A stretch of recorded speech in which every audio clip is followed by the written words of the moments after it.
Welcome back to Beerfield Fantasy Football Shots. I am your new Tuesday host at Hot BFF, Christopher Hopper. I had to shuffle things around a little bit for Dan Thury's work schedule, and we got a crazy NFL news day today. Trade deadline was today. It's Halloween, Tuesday, October 31st, 2017. Before we get into it, as always, you can follow me on Twitter. As I mentioned before, I am Hop BFF at HOPPBFF. You can follow the show at Beerfield FF. Catch our podcast. It releases Monday, Wednesday, and Friday nights, where you'll catch a lot more in-depth analysis on news, waivers, and have three opinions, not just mine, honestly. We also drop content here on YouTube 7 days a week. I believe, I don't know what the new schedule is, if I'm being completely honest with you. I think Dan will be with you tomorrow, but not completely positive on that. Let's get into the news.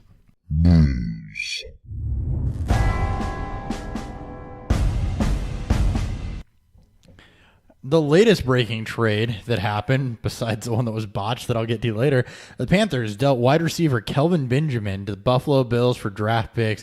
Believe it was a third and a seventh. He's likely to take a week or more to learn the offense, though, and to actually get involved. So, definitely don't expect Kelvin Benjamin to be involved in that offense on Thursday. They do kind of have a half bye week, so really don't be looking to start him this week because he's probably not going to be active. But definitely look for him next week to play and have a role. Sammy Watkins, when he was with Tyrod Taylor, is below 5 receptions a game, but over 15 yards per reception. We did see big games from him there. Kelvin Benjamin, though, can work more than just deep down the field. He's kind of a bigger-bodied receiver that fits this dink-and-dunk passing game, and they've been in need of that. And I also think that this desperately, because they're desperately in need of a wide receiver, I think that this does help out Jordan Matthews and Deontay Thompson, and maybe even Zay Jones as it pulls coverage off of them. Lets them work against some people more their skill level. And then for Carolina on the other side of this, Funchess is going to begin seeing more volume, but he's also going to draw better coverage. He's a big-bodied receiver. He's athletic. He's still young. He could definitely grow into that role.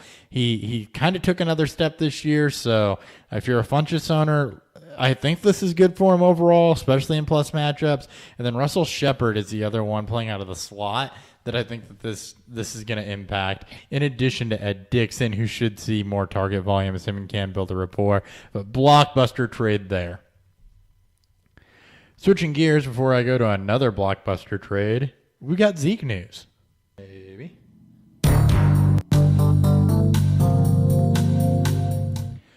The NFL Players Association has officially filed its appeal from last night's hearing where their temporary restraining order was dissolved.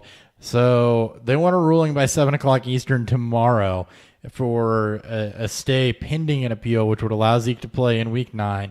Likely he's going to be suspended. Don't expect that one to go through. That's kind of a Hail Mary. If that fails, they're going to appeal to the Second Circuit Court,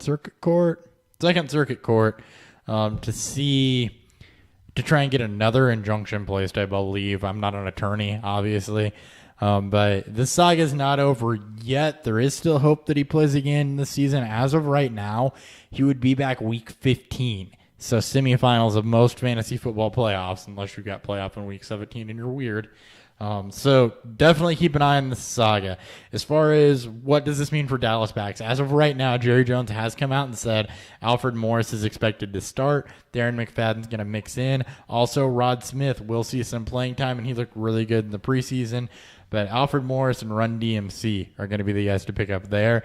But again, don't kill your roster to do that, blow your fab on that, because there is still a chance that Zeke is not done for the year.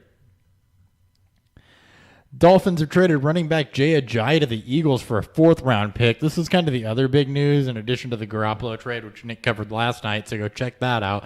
For the Dolphins, though, this leaves them with Kenyon Drake and Damian Williams. So Kenyon Drake is the more talented of those two, especially as a runner. Williams does have 73 career receptions at 8.8 yards per reception. So it's a good matchup against Oakland this week, who's near the bottom of the league in rush defense. So you can stash them and see. You could even probably play them both. They're going to see split work. I expect that Drake's going to be able to run the ball, and I expect Williams to be active in the passing game. Drake did see the garbage time work when Ajayi was struggling last week, though. So my dart throws on Kenyon Drake here, but Damian Williams is definitely also worth picking up. And then for the Eagles, they've got a horrible matchup against Denver, so don't start any of their backs there if you can help it, especially Jay Ajayi, who's just getting there. Watch their workload, watch their carries, watch to see how they used. Jay Ajayi needed to go on timeout this week anyway, so put him in the corner, and let's see what happens here. As they play Denver, who's very good against the run. I do expect Ajayi is eventually going to take over the feature back role here. Blunt, more in short yardage situations as he hasn't been efficient middle of the field. This does kill Wendell Smallwood, though, so Wendell Smallwood does need to be dropped at this point, especially in redraft, especially because I don't think he's going to be worth anything going forward. For the Giants, Janoris Jenkins has been suspended indefinitely for a violation of team rules. It's a big upgrade to Sammy Watkins and that Rams passing attack as a whole. The Giants are already bottom 3 of the league in pass defense, so missing their best cornerback definitely isn't going to help that one. That's a bad strategy to get better. So he's gone at least this week, and we'll see going forward. For the Cardinals, Bruce Arians doubts that running back David Johnson is going to play again this season. So if you're in full redraft, not keeper, may consider dropping him. Look, the only way that they rush him back this year is if the Cardinals find themselves in playoff contention. So keep your eye on that situation. Keep your eye on what the Cardinals do.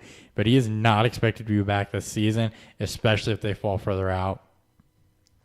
The Denver Broncos are deciding after last night's debacle if Trevor Siemian or Brock Osweiler should start next week. As soon as somebody's named, we'll have more fantasy impact on this.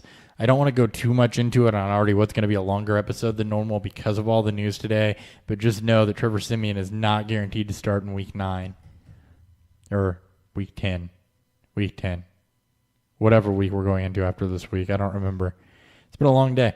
Danny Woodhead has returned to practice. He's eligible to come off IR Week 11, which would hurt Buck Allen owners. Doesn't really hurt Alex Collins, as Woodhead is going to be more involved in the passing game, and Collins is not involved in that part. It's a boost to the Ravens' offense, though. They've really been needing anybody to move the ball, and that's what Danny Woodhead does. Still a couple weeks away, but Week 11 is when he's expected. Oh, we got more courtroom stuff. Wait, no, NFL courtroom. Screw it, I'm still doing it.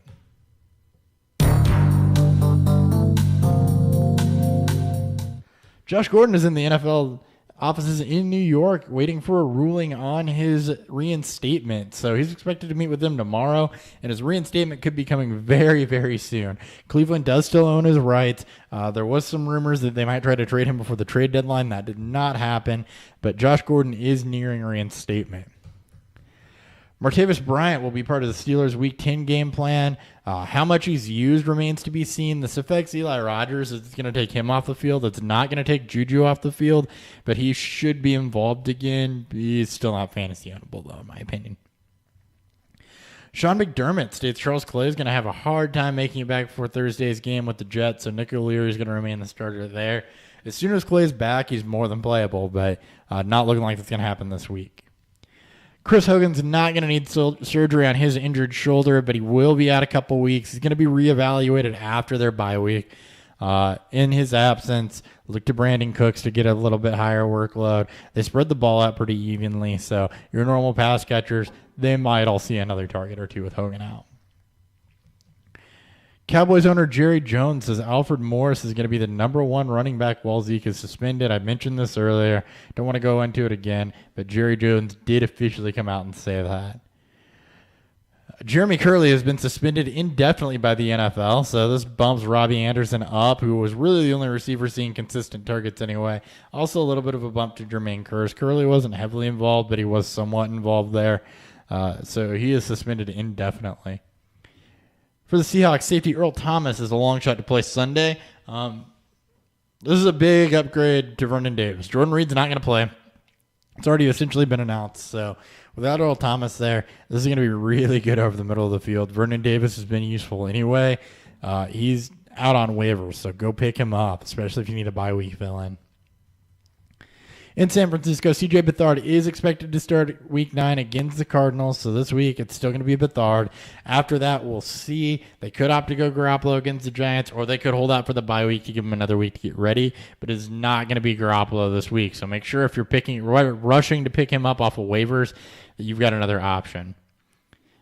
That's all I got for this double link news episode today. Be sure to tune in tomorrow where Dan Thuray will have your news and all the other fun stuff that he finds fit to dish. As always, you can follow me on Twitter at HOPPBFF. You can follow the show at BeerfieldFF, and I will catch you next time. And by next time, I mean in about 2 minutes when the waiver wire episode drops. So make sure you check that out. See ya.